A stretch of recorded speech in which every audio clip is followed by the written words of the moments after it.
কোনো ওয়াজের প্যান্ডেল থেকে, জুমা মসজিদের মিম্বার থেকে দুর্নীতির বিরুদ্ধে, রাহাজানির বিরুদ্ধে, অন্যায়ের বিরুদ্ধে কেউ যদি প্রতিবাদ করে, বলে যে মৌলবাদীরা মাথা আচারা দিয়ে উঠেছে, বলে কি বলে না? এই সমস্ত মৌলবাদীদেরকে দমন করতে হবে, বলে কি বলে না? এই সমস্ত মৌলবাদীদেরকে কাউকে পাঠাতে হবে আফগানিস্তানে, অথবা কাউকে পাঠাতে হবে পাকিস্তানে, ঠিক কিনা বলেন? ওমা কানা জওয়াব কওমিহি ইল্লা আন ক্বালু আখরিজুহুম মিন ক্বরয়াতিকুম ইন্নাহুম উনাসুন ইয়াতাতাহহারুন।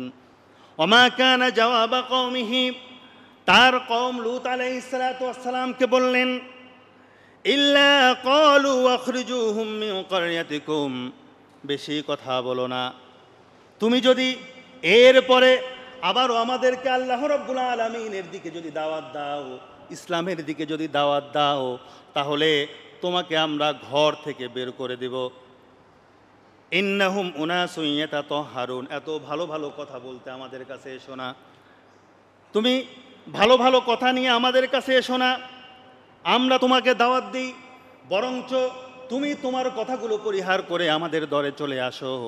আর তারপরেও যদি তুমি আমাদেরকে এই সমস্ত কথা যদি বলতে আসো, তোমাকে আমরা ঘর থেকে বের করে দেব। শুধু তোমাকে নয়, তোমার যে আহালো পরিবার আছে, এই আহালো পরিবারকে ঘর থেকে বের করে দেব, বলে না?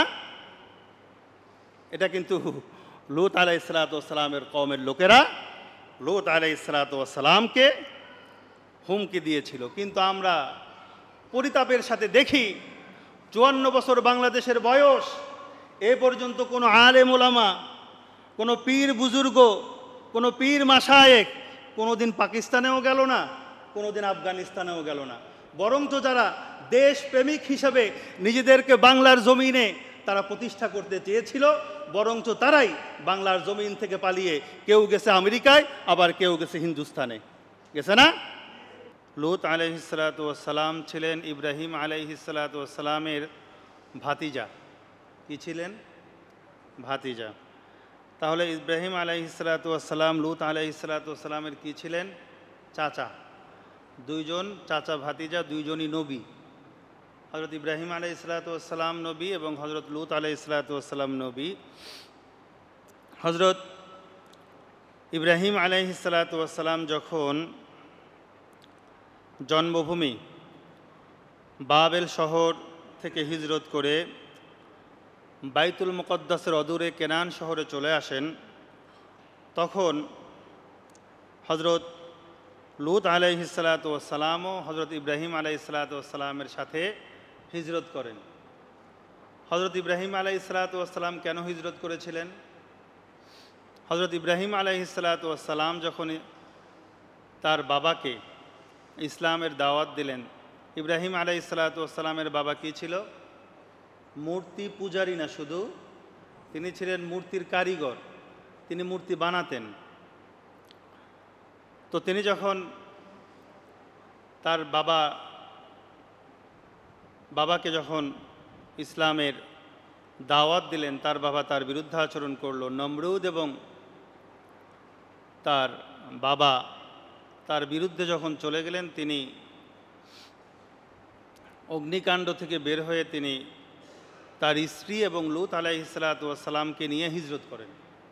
অর্থাৎ ইব্রাহিম আলাইহিস সালাতু ওয়াস সালাম এবং তার স্ত্রী এবং লূত আলাইহিস সালাতু ওয়াস সালাম বাবেল শহর থেকে তারা চলে যান কেনানে। সেখানে বাইতুল মুকদ্দাসের অদূরে কেনানে চলে আসেন। বাইতুল মুকদ্দাস এবং জর্ডানের মধ্যবর্তী একটি এলাকা ছিল, যার নাম হচ্ছে সাদুম এলাকা। কি এলাকা? সামুদ না, সাদুম। সাদুম এলাকার জন্য হযরত লূত আলাইহিস সালাতু ওয়াস সালামকে আল্লাহ রাব্বুল আলামিন সাদুম অধিবাসীদের জন্য, তাদের পথ প্রদর্শনের জন্য আল্লাহ রাব্বুল আলামিন সেই জাতির জন্য, সেই গোত্রে তাকে নবী হিসেবে প্রেরণ করলেন। কাকে? হযরত লূত আলাইহিসসালামকে। লূত আলাইহিসসালাম সেখানে গেলেন, আর ইব্রাহিম আলাইহিসসালাম কেনানে চলে গেলেন। নবীদের একটা বৈশিষ্ট্য হচ্ছে, নবীরা যেই এলাকার জন্য মনোনীত হন ওই এলাকা ত্যাগ করতে পারেন না। ইব্রাহিম আলাইহিসসালাম যেই এলাকায় মনোনীত হয়েছিলেন, আল্লাহ রাব্বুল আলামিনের নির্দেশে তিনি চলে যান হিজরত করে। আর সাদুম এলাকার জন্য যেহেতু হজরত লূত আলাইহিসসালামকে প্রেরণ করেছেন, সেজন্য সাদুম এলাকায় চলে আসলেন হজরত লূত আলাইহিসসালাম। এখানকার ভূমি ছিল উর্বর, ভালো ভালো সুন্দর সুন্দর শস্য শ্যামল খেতে পরিপূর্ণ ছিল ওই এলাকা। শস্য শ্যামল এবং খাদ্যে পরিপূর্ণ একটি জাতি ছিল লূত আলাইহিসসালামের কওমের জাতি,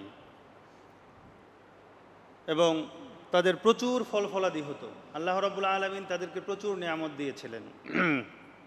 এটা বিভিন্ন তাফসির গ্রন্থে ঐতিহাসিকরা লিখেছেন। এবার ওই সমস্ত ধন দৌলত, প্রচুর কৃষি, প্রচুর ফল ফলাদি পেয়ে তারা আল্লাহর অবাধ্যতায় লিপ্ত হয়ে গেল। অর্থাৎ যেই জাতিকে আল্লাহ রাব্বুল আলামিন বেশি নিয়ামত দিয়েছেন, নিয়ামত প্রাপ্ত হয়ে তারা আল্লাহ রাব্বুল আলামিনের অস্বীকার করে তারা আল্লাহর কুফরি করল। তারা অর্থাৎ নিয়ামত পেয়ে তারা ধ্যান জ্ঞান হারিয়ে ফেলে তারা আল্লাহকে অস্বীকার করল। এভাবে লূত আলাইহিসসালাম যাদের কাছে গেলেন, সেই সাদুম গোত্র অর্থাৎ সাদুম জাতি, তারাও আল্লাহর অবাধ্যতায় লিপ্ত হয়ে গেল। দুনিয়াবি চরম উন্নতির শিখরে চলে যাওয়ার কারণে তারা সীমা লঙ্ঘনকারী হয়ে গেল, সীমা লঙ্ঘনকারী জাতিতে তারা পরিণত হয়ে গেল। ইতিপূর্বে ধ্বংসপ্রাপ্ত যে সমস্ত কওমকে আল্লাহ রাব্বুল আলামিন আযাব এবং গজব দিয়েছিলেন, তাদের অন্যায় অত্যাচার নানাবিধ দুষ্কর্ম কারণে যাদেরকে আল্লাহ রাব্বুল আলামিন ধ্বংস করে দিয়েছিলেন, এই সাদুম জাতিও তাদের অন্তর্ভুক্ত হয়ে গেল। তারা আল্লাহর কুফরি শুরু করল। তাদের একটা মারাত্মক একটা অপরাধ ছিল, তারা সমকামী জাতি ছিল। সমকামী চেনেন? সমকামী বলতে বোঝায় পুরুষে পুরুষে আসক্ত হওয়া, মহিলাতে আসক্ত হওয়া। আল্লাহ রাব্বুল আলামিন পুরুষকে সৃষ্টি করেছেন, তাদের আসক্তি বলেন, এবং তাদের জন্য আল্লাহ রাব্বুল আলামিন বিপরীত একটি লিঙ্গ তৈরি করেছেন, তার নাম হচ্ছে স্ত্রী জাতি। সেজন্য পুরুষ স্ত্রীর উপর আকর্ষিত হবে, এবং স্ত্রীরাও পুরুষের উপর আকর্ষণ হবে, এটা স্বাভাবিক। কিন্তু পুরুষে যদি আকর্ষণ তৈরি হয়, এটা হচ্ছে কি অস্বাভাবিক। এটা হচ্ছে তাদের অভ্যাস ছিল। এই অভ্যাসগত কারণে আল্লাহ রাব্বুল আলামিন তাদের কাছে পাঠালেন হজরত লূত আলাইহিসসালামকে। হজরত লূত আলাইহিসসালাম তাদের কাছে গেলেন। তাদের কাছে গিয়ে তিনি তাদেরকে দাওয়াত দিতে লাগলেন। সূরা শুআরার 162 থেকে 164 নম্বর আয়াতে আল্লাহ রাব্বুল আলামিন বললেন, ইন্নী লাকুম রাসূলুন আমিনুন ফাত্তাকুল্লাহা ওয়া আতিউন। তিনি বললেন, হে আমার সম্প্রদায়ের লোকেরা, ইন্নী লাকুম রাসূলুন আমিন, আমি তোমাদের জন্য বিশ্বস্ত একজন রসুল হিসেবে প্রেরণ হয়েছি। ফাত্তাকুল্লাহ, অতএব তোমরা আল্লাহকে ভয় করো, ওয়া আতিউন, এবং আমাকে অনুসরণ করো। তোমরা যে পাপ কর্মে লিপ্ত হয়ে গিয়েছ, সেই পাপ কর্ম থেকে তোমরা ফিরে এসে তোমরা এক আল্লাহর আনুগত্য করো এবং আমার অনুসরণ করো। তোমরা যদি আনুগত্য আল্লাহর করো এবং আমার যদি অনুসরণ করো, আল্লাহ রাব্বুল আলামিন তোমাদেরকে আযাব থেকে বাঁচিয়ে দেবেন, আযাব থেকে বাঁচিয়ে দেবেন। এবার সাদুম গোত্রের লোকেরা বলল যে তুমি আমাদের কাছে কি চাও? বারবার খালি একই কথা বলো, একই কথা বলো, তোমরা এখান থেকে ফিরে আসো, এখান থেকে ফিরে আসো। আমরা তো এই সমকামী জাতি থেকে ফিরে আসতে পারবো না, বরঞ্চ তুমিই আমাদের দলে আসো। নাউজুবিল্লাহ বলেন। কি বলে? তুমিই আমাদের দলে আসো, আর এই সমস্ত কথাবার্তা তুমি বলো না। তুমি কি চাও আসলে বলো তো দেখি, তুমি আমাদের কাছে কি চাও? এবার লূত আলাইহিস সালাতু ওয়াস সালাম বললেন, ওয়ামা আসআলুকুম আলাইহি মিন আজরিন ইন আজরিয়া ইল্লা আলা রাব্বিল আলামিন। আমি তো এর জন্য এর প্রতিদান স্বরূপ তোমাদের কাছে কিছুই চাই না। আমি শুধু চাই তোমরা এক আল্লাহ রাব্বুল আলামিনের আনুগত্য করো, আল্লাহর অনুসরণ করো, আল্লাহর ইবাদত করো। ওমা আসআলুকুম আলাইহি মিন আজর, এর বিনিময়ে তোমাদের কাছে আমি কিচ্ছু চাই না। ইন আজরিয়া ইল্লা আলা রাব্বিল আলামিন, আমাকে যিনি প্রতিদান দিবেন তিনি হচ্ছেন বিশ্ব জগতের প্রতিপালক, তিনি হচ্ছে রব্বুল আলামিন, তার কাছে আমার প্রতিদান রয়েছে। সুবহানাল্লাহ বলেন। আমার কাছে, তোমাদের কাছে আমি কিচ্ছু চাই না, আমি চাই তোমরা আল্লাহর ইবাদত করো, আল্লাহর পথে ফিরে আসো। লূত আলাইহিস সালাতু ওয়াস সালামের কওম তিনটি মারাত্মক নোংরা কাজে লিপ্ত ছিল। কয়টি? তিনটি। মুখস্থ করেন। লূত আলাইহিস সালাতু ওয়াস সালামের লোকেরা তিনটি মারাত্মক গুনাহে লিপ্ত ছিল। কয়টি? কয়টি? এক নাম্বার, আল্লাহ রাব্বুল আলামিন সেটাও বলে দিয়েছেন সূরা আনকাবুতের 28 এবং 29 নম্বর আয়াতে। আল্লাহ রাব্বুল আলামিন বলেন, ওয়ালুতন ইয ক্বালা লিকওমিহি ইন্নাকুম লাতা'তুনাল ফাহিশা মা সাবাকাকুম বিহা মিন আহাদিম মিনাল আলামিন। আর স্মরণ করুন লূত আলাইহিস সালাতু ওয়াস সালামের কথা, যখন তিনি তার সম্প্রদায়ের কাছে গিয়ে বলেছিলেন, নিশ্চয়ই তোমরা এমন এক অশ্লীল কাজ করছো যা তোমাদের আগে আল্লাহর সৃষ্টিকুলে এমন পাপ কাজ আর কেউ করে নাই। তোমরা যে পাপ কাজে লিপ্ত হয়েছ, এমন পাপ কাজ তোমাদের পূর্বে আল্লাহর সৃষ্টিকুলে কেউ করে নাই।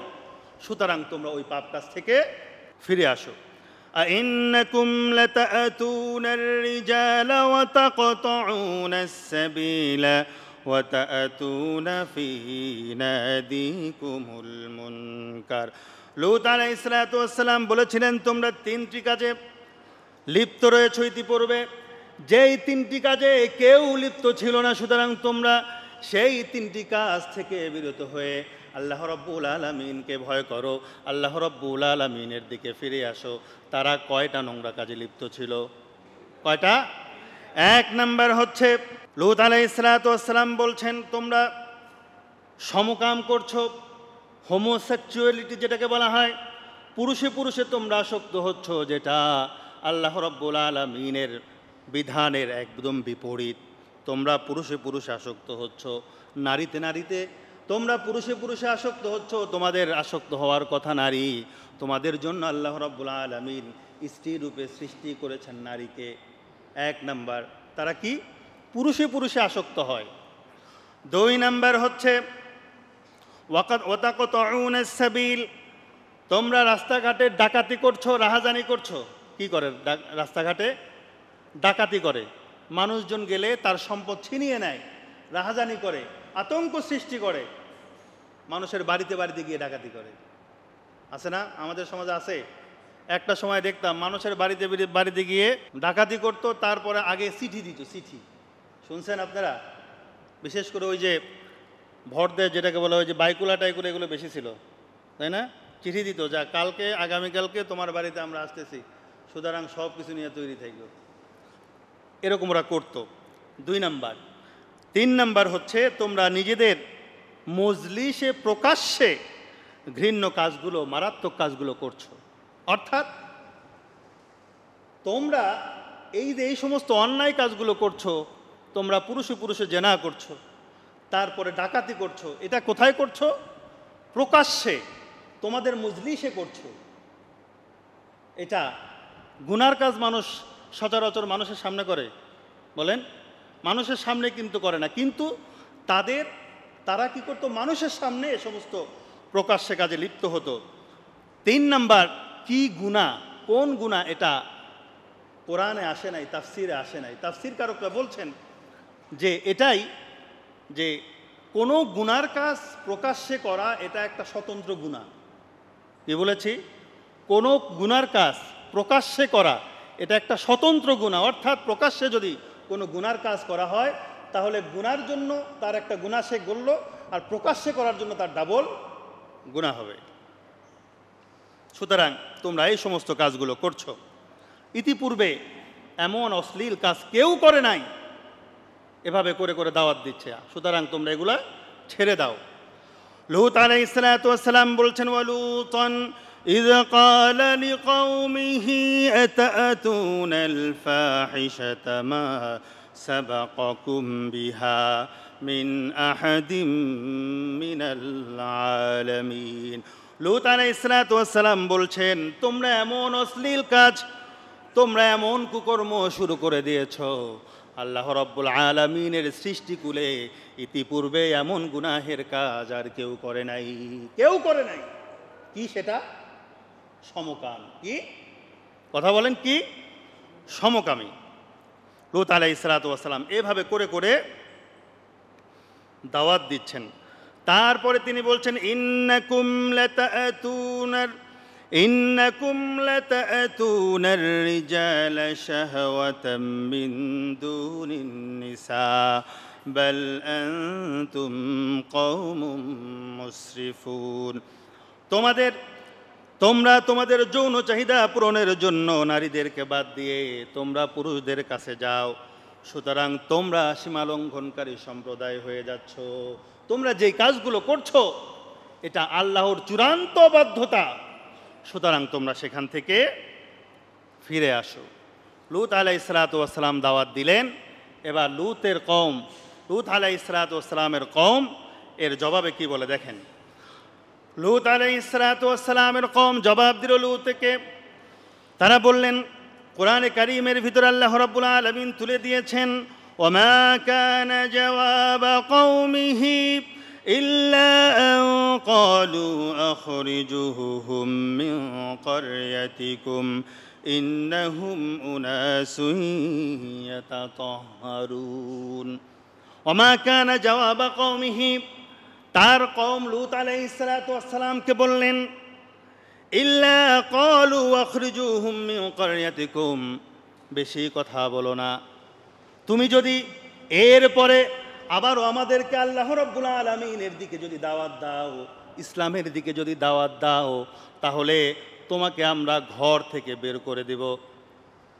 ইন্নাহুম উনাসুন ইয়াতাতাহহারুন, এত ভালো ভালো কথা বলতে আমাদের কাছে এসো না।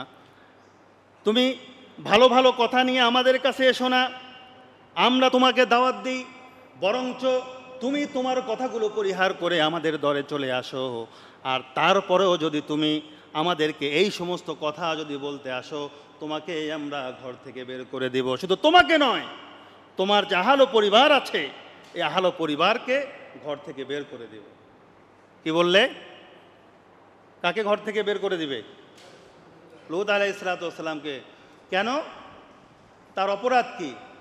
তার অপরাধ হচ্ছে তাদেরকে লূত আলাইহিস সালাতু ওয়াস সালাম আল্লাহর দিকে ডাকছে, অপকর্ম থেকে ফিরে আসার জন্য তাদেরকে আহ্বান করছে।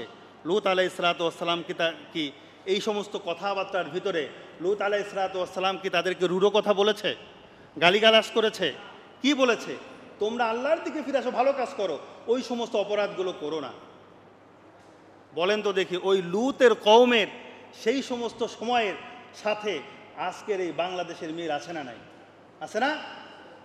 বাংলাদেশ থেকেও তো আলেম ওলামাদেরকে বিভিন্ন ভালো ভালো কথা বলার কারণে, আল্লাহর পথে দাওয়াত দেওয়ার কারণে তাদেরকে বাংলাদেশ থেকে বিতাড়িত হয়ে মালয়েশিয়ায় যাওয়া লাগছে কি লাগে নাই? কথা কন না কেন? লাগে নাই? লাগছে। এটা মনে করেন না এটা শুধু বাংলাদেশি লোকেরাই করছে, তা না। এর আগে যারা অপরাধী ছিল, যারা লূত আলাইহিস সালাতু ওয়াস সালামের অবাধ্য জাতি ছিল, তারাও এই কাজ করেছে এবং হুমকি দিয়েছে যে বেশি কথা কয় না, বেশি কথা কইলে কিন্তু বাড়ি ছাড়া করবো, বাড়িতে কিন্তু রাত্রে থাকতে পারবা না। প্রিয় ভাইরা আমার, এখনো এই মন মানসিকতার লোক আমাদের বাংলাদেশে আছে। কোনো ওয়াজের প্যান্ডেল থেকে, জুমা মসজিদের মিম্বার থেকে দুর্নীতির বিরুদ্ধে, রাহাজানির বিরুদ্ধে, অন্যায়ের বিরুদ্ধে কেউ যদি প্রতিবাদ করে, বলে যে মৌলবাদীরা মাথা আচারা দিয়ে উঠেছে, বলে কি বলে না? এই সমস্ত মৌলবাদীদেরকে দমন করতে হবে, বলে কি বলে না? এই সমস্ত মৌলবাদীদেরকে কাউকে পাঠাতে হবে আফগানিস্তানে, অথবা কাউকে পাঠাতে হবে পাকিস্তানে, ঠিক কিনা বলেন? বলে না? এটা কিন্তু লূত আলাইহিসসালামের কওমের লোকেরা লূত আলাইহিসসালামকে হুমকি দিয়েছিল। কিন্তু আমরা পরিতাপের সাথে দেখি 54 বছর বাংলাদেশের বয়স, এ পর্যন্ত কোনো আলেম ওলামা, কোনো পীর বুজুর্গ, কোনো পীর মাশায়েখ কোনোদিন পাকিস্তানেও গেল না, কোনোদিন আফগানিস্তানেও গেল না। বরঞ্চ যারা দেশপ্রেমিক হিসাবে নিজেদেরকে বাংলার জমিনে তারা প্রতিষ্ঠা করতে চেয়েছিল, বরঞ্চ তারাই বাংলার জমিন থেকে পালিয়ে কেউ গেছে আমেরিকায়, আবার কেউ গেছে হিন্দুস্তানে, গেছে না? প্রিয় ভাইয়েরা আমার, সুতরাং এটা হচ্ছে আমাদের জন্য একটা শিক্ষা, আমাদের জন্য একটা শিক্ষা। এখান থেকে শিক্ষা নিয়ে কেউ যদি নিজেদের দলীয়ভাবে যদি ধারণ করে, তাহলে তাদেরকে আর পালাতে হবে না, ঠিক কিনা বলেন? আল্লাহ রাব্বুল আলামিন শিক্ষা দেন, শিক্ষা দেওয়ার জন্য বিভিন্নভাবে দেখেন আমাদেরকে এই সমস্ত ঘটনাগুলো শোনাচ্ছেন। প্রিয় ভাইরা আমার, ওরা কথায় কথায় বলে, কি বলে যে এই দেশ থেকে আমাদেরকে বের করে দিবে, বলে না? বলেন তো দেখে, এই জমিন কার? আল্লাহ। এত আসতে কেন? এই জমিন কার? এই জমিন আল্লাহর। এই জমিনে কথা চলবে কার? আল্লাহর জমিন থেকে বের করে দেওয়ার তুমি কে, ঠিক কিনা বলেন? সুতরাং আল্লাহর জমিন থেকে বের করে দেওয়ার ক্ষমতা কারো নাই। সুতরাং যারাই বরঞ্চ বের করে দিতে চাইবে, তারাই বরঞ্চ বের হয়ে যেতে হবে। এখান থেকে শিক্ষা নিয়ে আমাদের সামনের পথ চলতে হবে। প্রিয় ভাইরা আমার, সেজন্য সমকামিতাকে ছুঁড়ে ফেলে দিয়ে লূত আলাইহিসসালাম দাওয়াত দিচ্ছিলেন, তোমরা ওই সমস্ত অন্যায়গুলো ছেড়ে আল্লাহর পথে আসো। রাসূল সাল্লাল্লাহু আলাইহি সাল্লামের একটি হাদিস, রাসূল সাল্লাল্লাহু আলাইহি সাল্লাম বলছেন, ইন্না আখওয়াফা মা আখাফু আলা উম্মতি ইয়ামালু কওমি লূত। আমি ভয় করছি উম্মতের কিছু মানুষ, তারা যেন লূতের কওম যে অপকর্মে লিপ্ত হয়েছিল, তারা যেন সেদিকে চলে না যায়। এটা কে বলেছেন? রাসূল সাল্লাল্লাহু আলাইহি সাল্লাম বলেছেন। আমি আপনাদের কাছে জিজ্ঞেস করতে চাই, বর্তমান যুগেও বাংলাদেশে সমকামিতার পক্ষে স্লোগান দেওয়ার লোক আছে না নাই? নাই? স্লোগান দেওয়ার লোক আছে। প্রিয় ভাইয়েরা আমার, আল্লাহ রাব্বুল আলামিন আমাদেরকে জানিয়ে দিলেন, লূত আলাইহিসসালামের কওম কি জবাব দিল, যে তুমি যদি এরপরে যদি কথা বলো তাহলে তোমাকে বের হয়ে যেতে হবে। লূত আলাইহিসসালাম আরও জবাব দিলেন কি দেখুন, ফামা কানা জওয়াব কওমিহি ইল্লা আন ক্বালু ইতিনা বিআযাবিল্লাহি ইন কুনতা মিনাস সাদিকিন। লূত আলাইহিসসালামের কওম জবাব দিল, এই সমস্ত কথা তুমি আমাদেরকে আর বলবা না। তুমি যে বলো আমরা যদি তোমার কথা যদি না শুনি, তাহলে আল্লাহ রাব্বুল আলামিন আমাদেরকে নাকি গজব দিয়ে ধ্বংস করে দিবেন। তোমার কাছে বলি, ঠিক আছে, আমাদের জন্য গজব নিয়ে আসো। নাউজুবিল্লাহ বলেন, আমাদের জন্য গজব নিয়ে আসো। ইন কুনতা মিনাস সাদিকিন, যদি তুমি সত্যি যদি নবী হয়ে থাকো, তাহলে আমাদের জন্য তুমি গজব আনো। কাকে বলছেন? লূত আলাইহিসসালাম। কে বলছে? তার কওমের লোকেরা। লূত আলাইহিসসালাম অনেক দাওয়াত দেওয়ার পরেও যখন দেখলেন তার কওমের লোকেরা তার কথা শুনছে না, জঘন্য পাপাচার থেকে তারা বিরত হচ্ছে না, লূত আলাইহিসসালাম আল্লাহর কাছে বললেন, ক্বালা রব্বি উনসুরনি আলাল কওমিল মুফসিদিন। ও আল্লাহ, ওই ফাসাদ সৃষ্টিকারী জাতির উপরে তুমি আমাকে সাহায্য করো, অর্থাৎ তুমি এদের উপরে গজব দিয়ে দাও। নাউজুবিল্লাহ বলেন, গজব দিয়ে দাও। এরা আমাকে বলছে, টিটকেরি দিয়ে বলছে যে দেখি তোমার আল্লাহ, তুমি যদি সত্যি নবী হও, তুমি যে বারবার গজবের কথা বলো, এই গজব আমাদের কাছে আনো, দেখি তোমার গজব কেমন। আল্লাহ গজবের ফায়সালা করে দিলেন। নাউজুবিল্লাহ বলেন। আল্লাহ রাব্বুল আলামিন দুইজন ফেরেশতা পাঠালেন। কয়জন? দুইজন সুশ্রী সুন্দর ফেরেশতা পাঠালেন। প্রথমে এই ফেরেশতাগুলো গেল হযরত ইব্রাহিম আলাইহিসসালামের কাছে। কার কাছে গেল? ইব্রাহিম আলাইহিসসালাম এবং লূত আলাইহিসসালাম সম্পর্কে কি চাচা ভাতিজা। চাচাকে ইব্রাহিম আলাইহিসসালাম।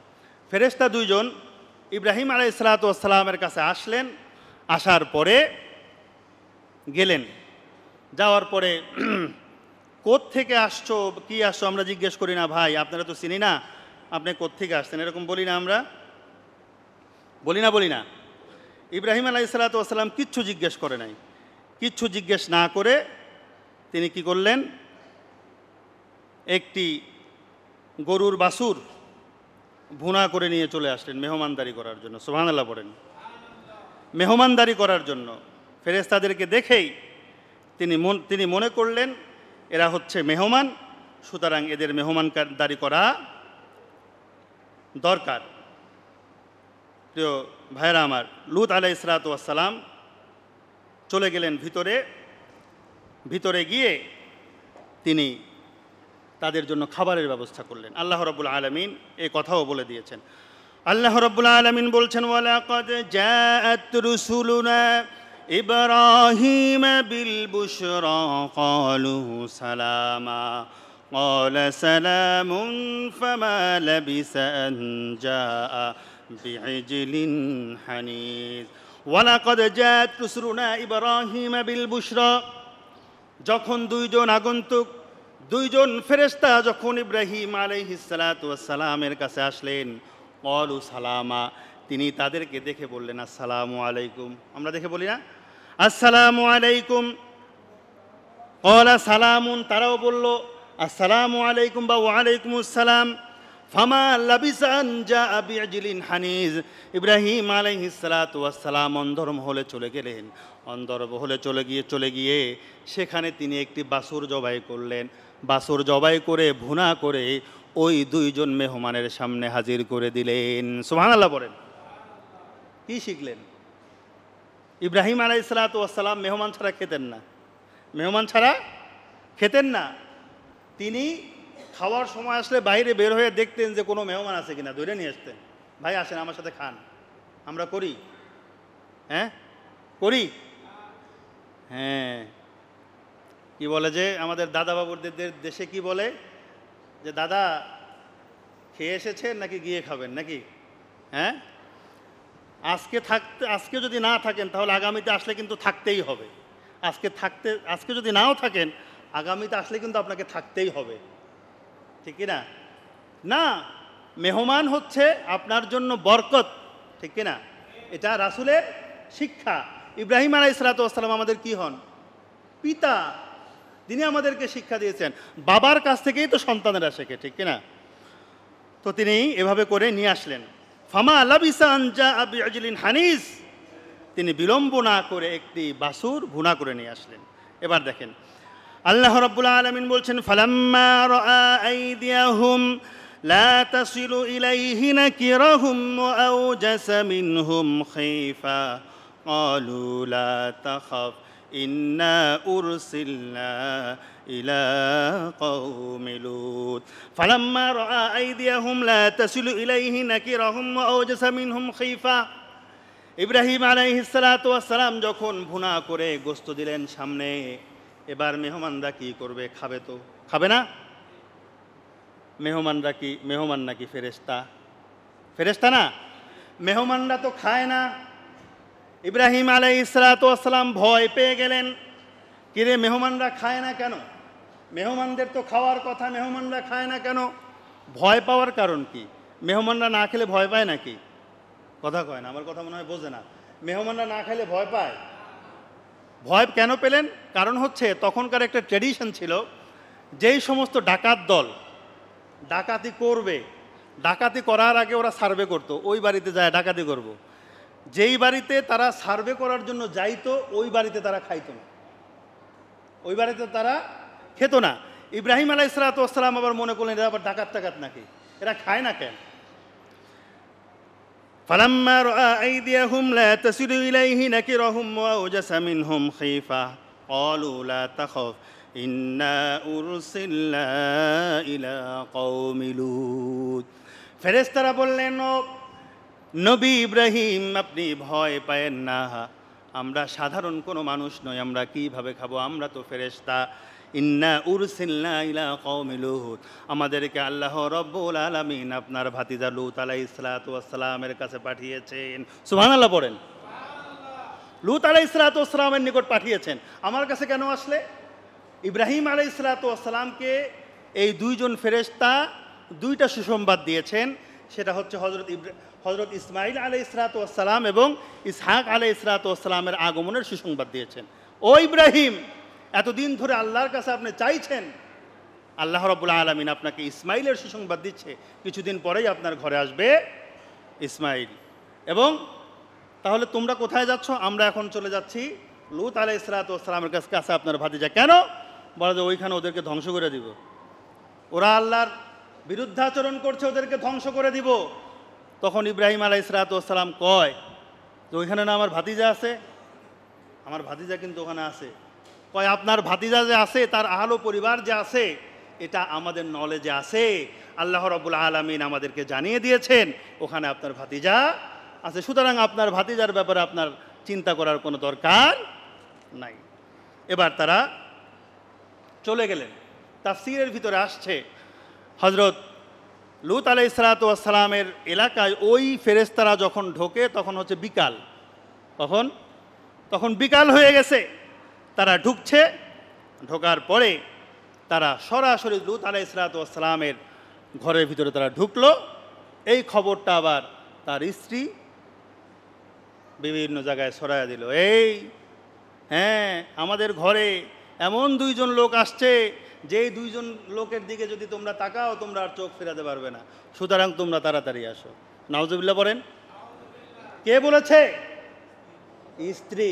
তার কারণ হচ্ছে স্ত্রীর বন্ধু ছিল কারা? তারা যারা নবীর বিরুদ্ধাচরণ করেছে, তারা হচ্ছে স্ত্রীর বন্ধু। এখন একটা ভালো সংবাদ হলে বন্ধুকে জানাতে হয় না, বন্ধুকে জানাতে গিয়েছে। নাউজুবিল্লাহ বলেন। এবার দেখেন আল্লাহ রাব্বুল আলামিন এটাও কোরআনে কারীমের ভিতরে বলে দিয়েছে। আল্লাহ রাব্বুল আলামিন বলেন, ওয়াজাআহু কওমুহু ইহরাউনা ইলাইহি ওয়া মিন ক্বাবলু কানু ইয়ামালুনাস সাইয়্যাত। আর তার কওম তার কাছে ছুটে আসলো যখন লূত আলাইহিস সালাতু ওয়াস সালামের স্ত্রী যখন বর্ণনা করে দিয়েছে আমাদের ঘরে একটা সুন্দর দুইজন যুবক এসেছে, সবাই চলে আসছে লূত আলাইহিস সালাতু ওয়াস সালামের ঘরের দিকে। ইয়ামালুনাস সাইয়্যাত, সবাই চলে এসে এবার লূত আলাইহিস সালাতু ওয়াস সালামের ঘরকে তারা ঘিরে নিয়েছে। ইয়ামালুনাস সাইয়্যাত, তারা অপকর্ম করত, তারা ভালো কাজ করত না। লূত আলাইহিস সালাতু ওয়াস সালাম বললেন, ক্বালা ইয়া কওমি হাউলাই বানাতি হুন্না আতহারু লাকুম ফাত্তাকুল্লাহা ওয়া লা তুখজুনি ফি যায়ফি আলাইসা মিনকুম রাজুলুর রশীদ। সবাই এবার ঘিরে ফেলছে, ঘিরে ফেলে বলে, ও লূত, তুমি ভালো করে জানো আমরা কেন আসছি, সুতরাং তোমার ঘরে যে দুইজন যুবক আছে ওগুলোরে বের করে দাও, আমাদের কাছে দিয়ে দাও। নাউজুবিল্লাহ পড়েন। লূত আলাইহিস সালাতু ওয়াস সালাম দেখছে যে এরা তো এমন অবস্থা করতেছে, আমার ঘর তো ভেঙে ফেলবে এরা। লূত আলাইহিস সালাতু ওয়াস সালাম কি বললেন? ইয়া কওম হাউলাই বানাতি হুন্না আতহারু লাকুম, ও আমার সম্প্রদায়ের লোকেরা, এরা আমার মেহমান, এদের অসম্মান করো না। আমার কন্যা আছে, সুতরাং আমার কন্যা তোমাদের জন্য পবিত্র, আমার কন্যাকে তোমরা বিবাহ করো, বিবাহ করার পরে তোমরা স্ত্রী রূপে তাদেরকে গ্রহণ করে তোমরা এনজয় করো, সুতরাং এই মেহমানকে তোমরা ধরো না। ওয়ালা তুখজুনি ফি দয়ফি আলাইসা মিনকুম রাজুলুর রশিদ, আমি আমার মেহমানদের ব্যাপারে আমাকে অপমান করো না, আমাকে অপমানিত করো না। সুতরাং তোমাদের ভিতরে কি কেউ ভালো মানুষ নাই? আলাইসা মিনকুম রাজুলুর রশিদ, তোমাদের ভিতরে কি কেউ ভালো মানুষ নাই? আমার কথা শোনার মতো কি কোনো লোক নাই? এবার দেখেন, এবার কওমের লোকেরা কি করে উত্তর দেয় দেখেন। কওমের লোকেরা উত্তর দিল, ক্বালু লাকাদ আলিমতা মা লানা ফি বানাতিকা মিন হক ওয়া ইন্নাকা লাতা'লামু মা নুরিদ। তারা বলল, অবশ্যই তুমি জানো, আমরা এই যে কেন এখানে এসেছি তুমি অবশ্যই জানো, তোমার কন্যাদেরকে আমাদের কোনো প্রয়োজন নাই, তোমার যে কন্যা আছে কন্যাদেরকে আমাদের কোনো প্রয়োজন নাই। সুতরাং আমরা কি চাই তুমি ভালো করেই জানো, আমরা কি চাই তুমি ভালো করেই জানো। সুতরাং ওই মেহমানদেরকে আমাদের কাছে দিয়ে দাও।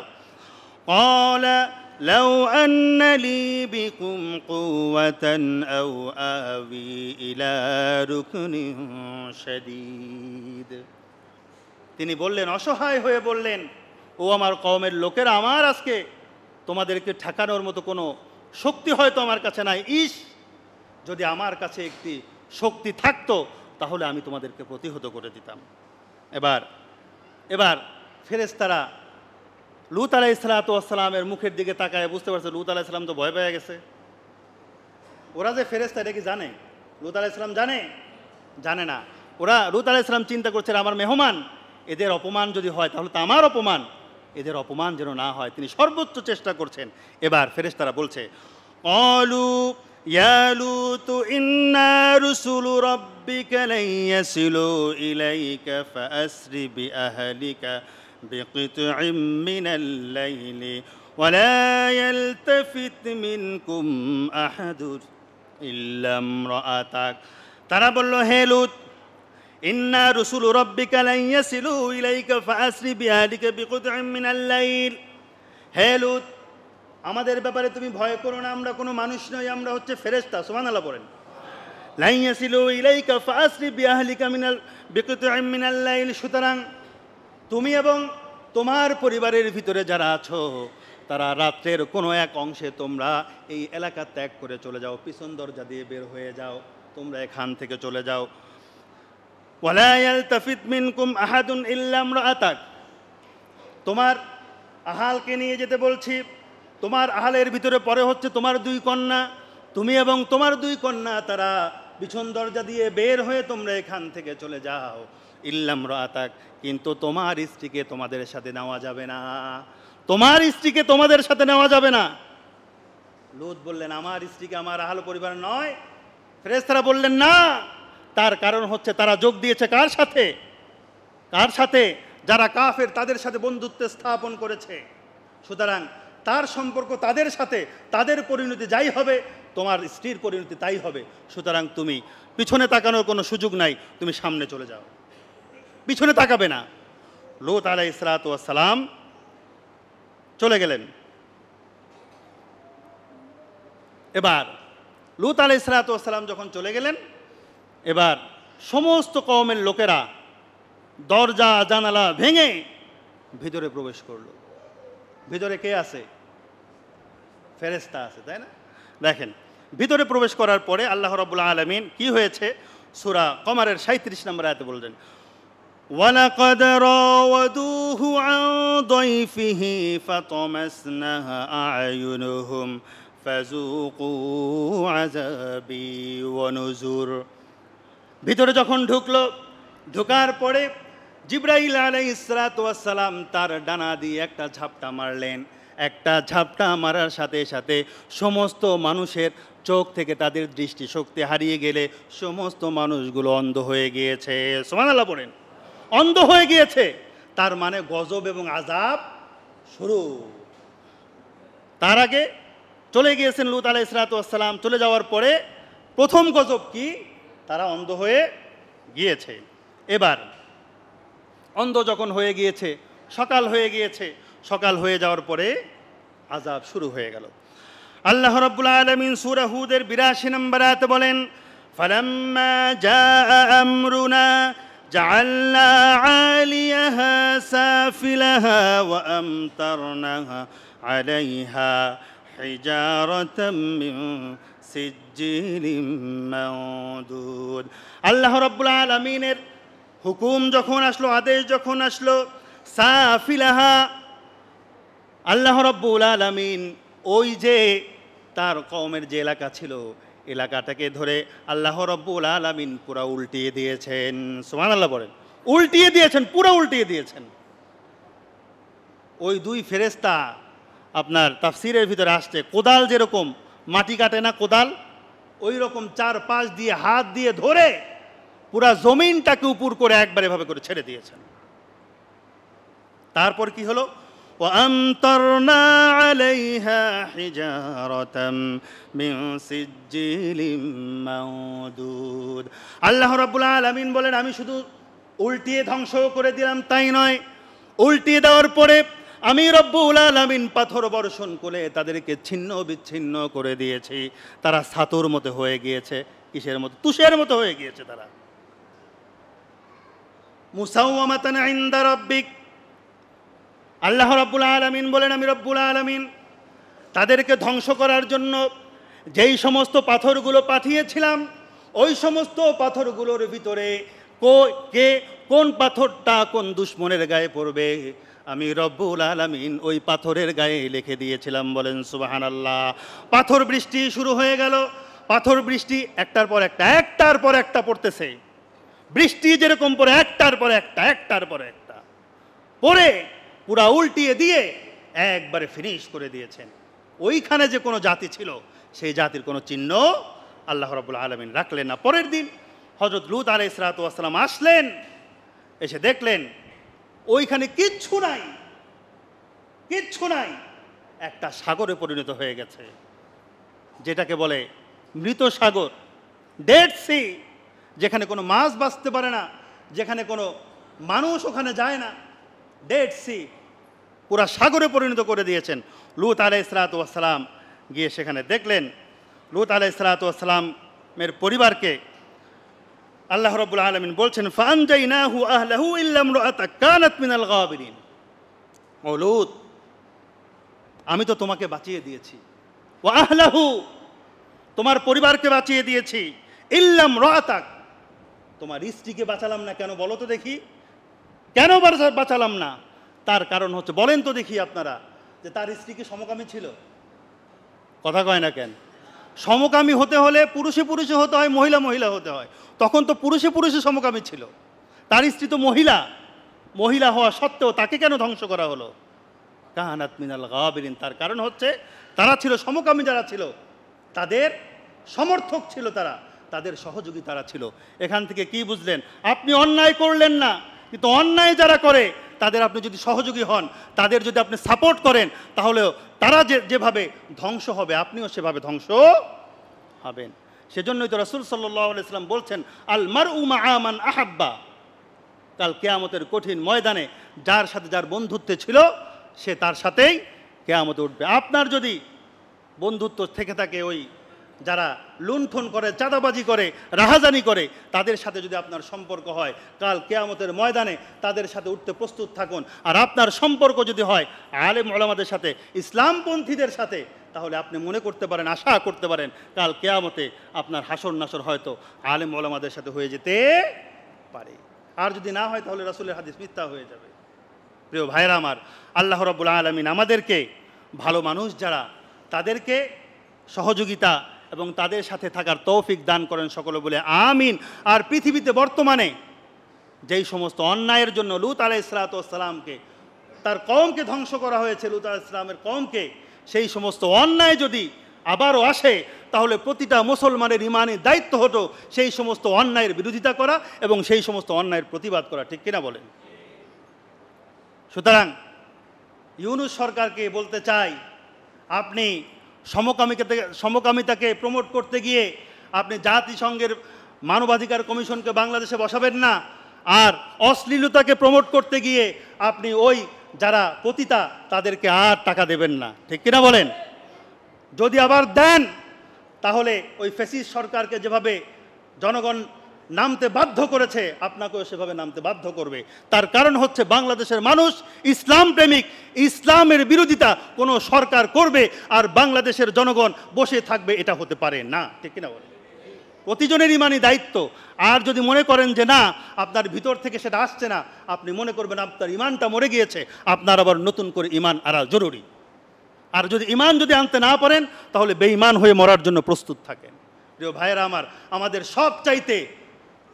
সবচাইতে দামি সম্পদ হচ্ছে আমাদের ইমান। আমাদের ইমানকে আমরা হারাতে চাই না। ঠিক কিনা বলেন? আল্লাহ রাব্বুল আলামিন আমাদেরকে সকলকে ইমানের সাথে মৃত্যুবরণ করার তৌফিক দান করেন। সকলে বলে আমিন।